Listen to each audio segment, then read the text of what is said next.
I thought the Amish got up at sunrise and went to bed at sunset. So while that may be true in the summer, it is not true in the winter, because in the winter there's a lot less daylight working time. So we'd still be getting up around 5:45, 6 in the morning and go out and do our chores, but we'd have to have a lantern in the winter. We'd usually have like a Coleman lantern, a really bright lantern, and we'd hang that up in one part of the barn, and then we'd have a couple other kerosene lanterns that were dim. We'd have one in the milk house where we'd come in to pour milk in and strain it and everything. You know, every time we filled up a bucket of milk, we had to take it in there and dump it. And then we'd have another at the other end of the barn for some of the other chores down there.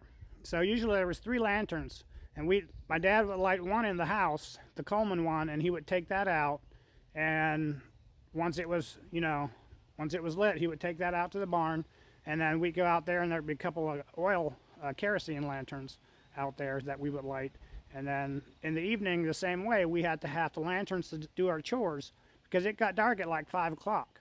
You know, we'd come home from school and we'd have a lot of our chores done, but if we were doing something else, say husking corn until dark, then we would have to do our chores. You know, we'd sometimes not get done with our chores until like 9 o'clock. But we were usually in bed in the winter by around 9 o'clock, but it gets dark a couple hours, like 3 or 4 hours before that, usually in the winter. So we always had to have lanterns, and we had lights in the house, lamps. We had a Coleman style light, and then we also had a couple of kerosene lamps that we had. Each of our rooms had a kerosene lamp in it that we could light when we were going to bed, and then we usually, blow it out before we fell asleep. Maybe we'd have one kerosene lamp burning downstairs in case one of us kids needed to go downstairs and use the bathroom. There'd be some light, kind of like a night light. God bless you all. Stay safe.